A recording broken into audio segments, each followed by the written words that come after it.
Glogster. This is the website if you want to go there right now, edu.glogster.com. The nice thing about this website versus just glogster.com is I can create accounts for my students. This does cost money. I had a 30-day free trial, which will actually expire in 5 days.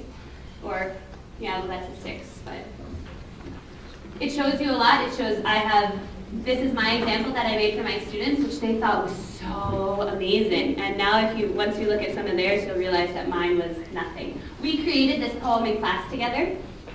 This poem, which we read the book Night by Eli Wiesel together. And so they had to use the typical I am poem to create a metaphor. So the I am had to be a metaphor of someone in the story, whether it was Eli, his dad, one of the capos, or the French girl. And we did together Eli, and he was a lifeless, actually I just said a robot, and my students changed it to a lifeless machine without a heart. So they're learning how to create metaphors as well, and within the metaphor, they helped me write, I'm going to back it up a little bit. They helped me write an excellent poem. I'm a lifeless machine with a dead battery for a heart. I wonder what it would be like to be free. I made that mistake on purpose, so they would have to find it. Because one of the pieces of the rubric is grammatical errors, so then they couldn't give me 100%. I hear patients begging for mercy and kindness. Oh, this is the doctor. This is not Eli. This is a doctor who helped Eli out. And so each thing goes back to being a dead, lifeless machine. So it has to do with the feelings of this doctor, but he is a machine. And in everything that my students did, I have one student who is, you'll see in a minute, he is a cold-blooded cobra. He was one of the capos, and he slithered along, and he was ready to pounce, and he used all vocabulary words that would go back to being a snake.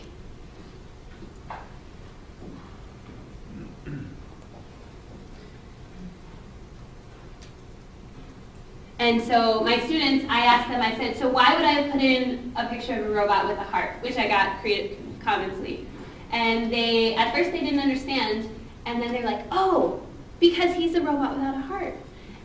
And then with the teardrops on the eye, they're like, well, then your eye drops should have been black because the robot has oil. And I was like, yeah, that's a good point. So this is where I can access all my students' accounts. And I can edit their nicknames, I can change their password, I can access their account and change things in their account if they have something that's inaccurate. This is one of my students, and this is just their front page, and then now this is the actual blog. This is a level 4 ELL student. And she was a helpless cheetah. And I felt that hers turned out really, really well. I think I have hers here for you guys to see as well. And then students also had to comment at the bottom. This was probably one of their favorite parts. Seeing what other people commented and seeing and commenting on others. They were not allowed to say anything negative. They would lose points for it. But they were allowed to give improvements. I think one student said, I really like your poem, but your blog is kind of plain. Or your poem has great words in it, but your grammar, I see some problems with your grammar. And that, I think, is fabulous because the students are seeing and learning from their classmates how they did. Versus just a teacher saying, oh, you're missing grammar parts, and they say, no, I'm not. Like they always say, this is a student with a snake. And he nailed it. Oh, that's hard to see up here. But he nailed it. I have a copy of this as well when I'll pass them around. And then what happens next is, I have another.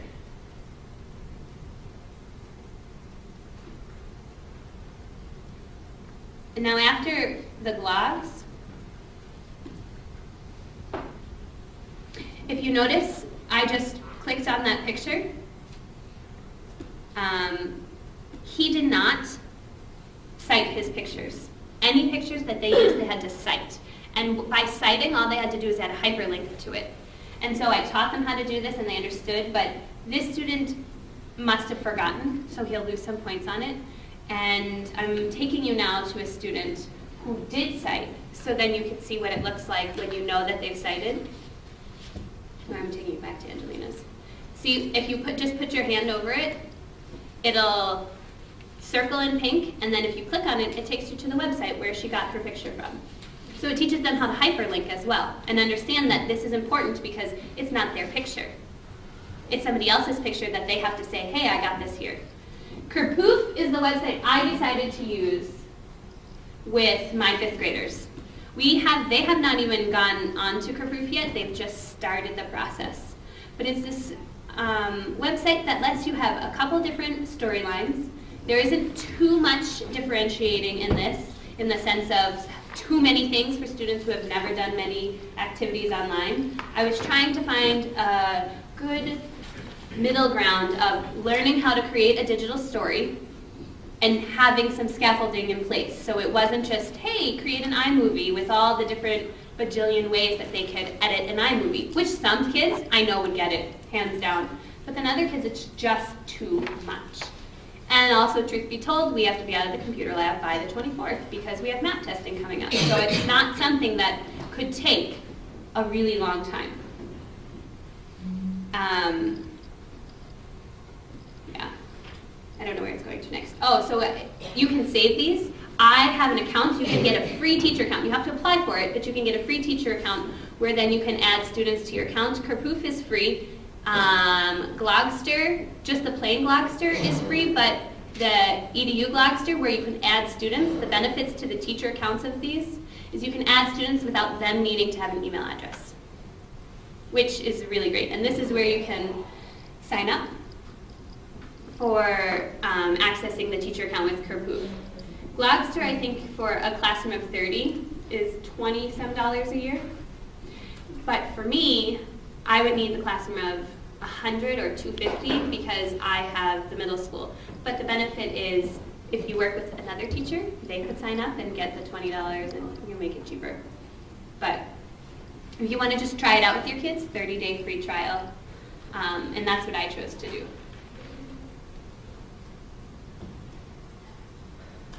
Now, any of these links that I've been talking about, you can access from our wiki space. I put my website underneath the net spotlight on the wiki, and you can just click on the link, and the first thing up there will be all the meeting links that you can get to the story templates, Kerpoof, Creative Commons, and then if you, I must not have gone down, but if you go down a little further, you'll notice that my Prezi is also on there if you wanted to re-look over the Prezi or be able to access it. This I Learn Technology website, which had the different digital storytelling sites, I think I just found this online, or maybe I got it off of Twitter. I didn't know what I wanted to do with my students, and I found this website, and I know a couple of these, but none of the ones that I already knew fit exactly what I wanted to do. There are so many. To me, it's just very exciting. It might be a little overwhelming, but it was great for me to be able to see the different types of online technology and to fit which one worked for my classroom best. So what we're going to do now is I'm going to, any questions first? Yes? Can you just say again the name of what you just put in the screen capturing? Screen it. Or where that, it's, does the screen matter? I use, not, Screen